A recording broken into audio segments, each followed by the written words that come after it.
La deuxième lettre de Paul à Timothée, 2 Timothée 1. De la part de Paul, apôtre de Jésus-Christ. Dieu lui-même m'a choisi pour être apôtre, et il m'a donné la vie promise que Jésus-Christ rend possible. Timothée, tu es pour moi comme un enfant bien-aimé. Je prie pour que Dieu notre Père et le Seigneur Jésus-Christ te montrent leur bonté et leur miséricorde, et qu'ils te donnent la paix. Jour et nuit, je fais mention de toi dans mes prières. Je suis toujours reconnaissant lorsque je prie le Dieu de mes ancêtres, que j'ai servi avec une conscience pure. Je me souviens de tes larmes et je désire te revoir, car cela me rendrait vraiment heureux. Je me souviens aussi de la foi sincère de ta mère Eunice. Ta grand-mère Loïs avait la même foi, et je suis certain que toi aussi tu la possèdes. C'est pourquoi je t'encourage à faire pleinement usage du don que Dieu t'a donné lorsque je t'ai imposé les mains. Utilise-le bien, car l'Esprit de Dieu ne fait pas de nous des lâches. L'Esprit nous donne la puissance, l'amour et la maîtrise de soi. N'aie donc pas honte de rendre témoignage pour notre Seigneur. Et n'aie pas honte de moi, parce que je suis en prison pour le servir.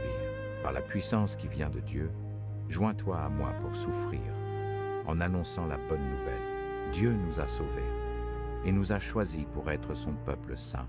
Nous n'avons rien fait pour mériter cela, mais Dieu l'a voulu ainsi parce qu'il est plein de bonté.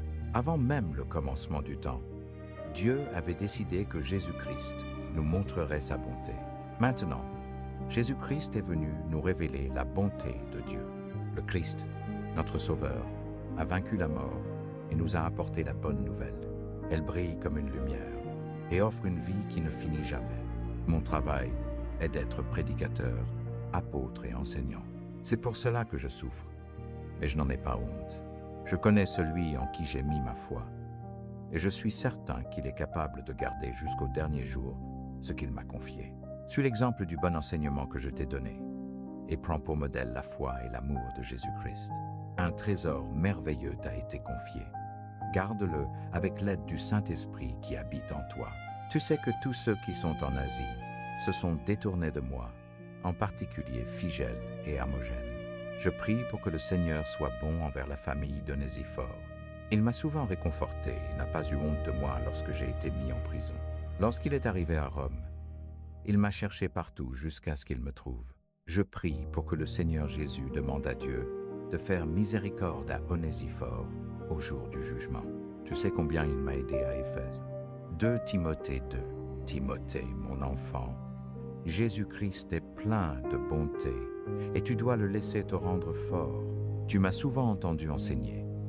Maintenant, je veux que tu transmettes ces mêmes choses à des croyants dignes de confiance, capables de les enseigner à d'autres. Comme un bon soldat de Jésus-Christ, tu dois supporter ta part de souffrance. Les soldats en service ne s'occupent pas de travaux extérieurs. Ils cherchent seulement à plaire à leur commandant. Personne ne gagne une compétition sportive sans respecter les règles. Les cultivateurs qui travaillent dur sont les premiers à manger ce que leur champ produit. Si tu gardes en mémoire ce que je t'ai dit, le Seigneur t'aidera à tout comprendre pleinement. Garde ton esprit tourné vers Jésus-Christ. Il était issu de la famille de David et il est ressuscité d'entre les morts, comme l'annonce la bonne nouvelle que je proclame. À cause de ce message, je suis emprisonné et traité comme un criminel, mais la bonne nouvelle de Dieu n'est pas enchaînée. C'est pourquoi je suis prêt à tout supporter afin que le peuple choisi par Dieu soit sauvé et reçoive la gloire éternelle, parce qu'il appartient à Jésus-Christ. Voici une parole certaine. Si nous sommes morts avec le Christ, nous vivrons aussi avec lui. Si nous persévérons, nous régnerons avec lui. Si nous le renions, il nous reniera. Si nous sommes infidèles, lui demeure fidèle, car le Christ ne peut se renier lui-même. N'oublie pas de rappeler ces choses à tous, et, devant Dieu comme témoin, avertis-les de ne pas se disputer sur des mots. Ces discussions ne servent à rien. Elles détruisent ceux qui les écoutent. Efforce-toi d'obtenir l'approbation de Dieu, comme un ouvrier qui n'a pas à rougir et qui enseigne correctement la parole de vérité.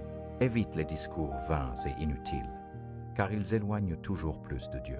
Ce genre de parole est comme une plaie qui ne guérit pas.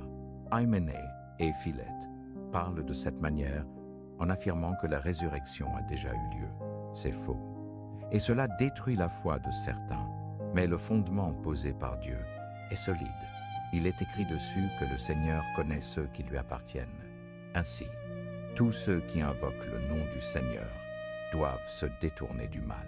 Dans une grande maison, certains ustensiles sont en or ou en argent, d'autres en bois ou en argile. Les uns sont destinés à des usages honorables, les autres non. Il en va de même pour les personnes. Celles qui se détournent du mal et se rendent pures deviennent des instruments précieux. Leur vie est sainte et agréable à leur maître, et elles sont prêtes à accomplir toutes sortes de bonnes œuvres. Fuis les passions de la jeunesse.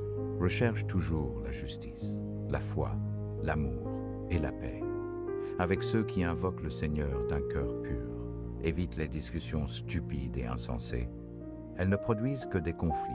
Le serviteur de Dieu ne doit pas être querelleur. Il doit être aimable envers tous, capable d'enseigner et très patient. Il doit corriger avec douceur ceux qui s'opposent à lui. Peu être Dieu les amènera-t-il à changer de cœur et à reconnaître la vérité. Ils étaient pris au piège du diable, qui les faisait obéir à sa volonté. Mais Dieu peut leur permettre de s'en échapper. 2 Timothée 3. Sache que dans les derniers jours, il y aura des temps très difficiles. Les gens n'aimeront qu'eux-mêmes et l'argent. Ils seront orgueilleux, arrogants, grossiers et désobéissants envers leurs parents. Ils seront ingrats, sans respect pour Dieu, insensibles et haineux. Leurs paroles seront cruelles. Ils manqueront de maîtrise de soi et de compassion. Ils détesteront tout ce qui est bon. Ils seront traîtres, irréfléchis et enflés d'orgueil. Au lieu d'aimer Dieu, ils aimeront le plaisir. Ils auront l'apparence de la piété, mais leur religion sera sans réalité. Éloigne-toi de ces gens. Certains d'entre eux s'introduisent dans les maisons et dominent des femmes chargées de péchés, entraînées par toutes sortes de désirs. Ces femmes cherchent toujours à apprendre quelque chose de nouveau, mais elles n'arrivent jamais à connaître la vérité. De même que Jannes et Jambres se sont opposés à Moïse, ces gens-là sont ennemis de la vérité. Leur intelligence est corrompue et leur foi n'est pas authentique. Mais ils n'iront pas bien loin, car leur folie sera évidente pour tous, comme celle de Jannes et Jambres l'a été. Timothée, tu connais mon enseignement et ma conduite. Tu sais quels sont mes projets et ce que je crois. Tu as vu ma patience, mon amour, et comment j'ai autrefois supporté les persécutions et les souffrances dans les villes d'Antioche, d'Iconium et de Lystre. Le Seigneur m'a délivré de toutes ces épreuves terribles. Tous ceux qui veulent vivre fidèlement en Jésus-Christ subiront des persécutions. Quant aux hommes mauvais et aux imposteurs, ils iront de mal en pis, trompant les autres et se trompant eux-mêmes. Pour toi, demeure fidèle à ce que tu as appris et cru, car tu sais de qui tu l'as appris. Depuis ton enfance, tu connais les Saintes Écritures, qui peuvent te rendre sage pour le salut par la foi en Jésus-Christ. Toute l'Écriture est inspirée de Dieu. Elle est utile pour enseigner, pour convaincre, pour corriger et pour instruire dans la justice. Ainsi, le serviteur de Dieu est parfaitement préparé pour accomplir toute œuvre bonne. 2 Timothée 4. Lorsque Jésus-Christ reviendra comme roi, il jugera les vivants et les morts, devant Dieu et devant le Christ comme témoin. Je t'ordonne de proclamer la parole de Dieu. Fais-le avec empressement. Que le moment soit favorable ou non, reprends, avertis et encourage, avec une patience inlassable et un enseignement constant. Car un temps viendra où les gens ne supporteront plus l'enseignement saint. Ils chercheront des enseignants qui flattent leurs désirs et leur diront seulement ce qu'ils veulent entendre. Ils se détourneront de la vérité et se tourneront vers des récits absurdes. Mais toi, reste calme en toutes choses. Sois prête à souffrir. Fais le travail d'évangéliste et accomplis pleinement ton ministère. Pour moi, le moment de mon départ est arrivé. Ma vie est comme une offrande de boissons répandue sur l'autel. J'ai combattu le bon combat. J'ai achevé la course. J'ai gardé la foi. Désormais, la couronne de justice m'est réservée. Le Seigneur, le juge juste, me la donnera en ce jour-là. Et non seulement à moi, mais aussi à tous ceux qui attendent son apparition avec amour. Viens me rejoindre dès que possible.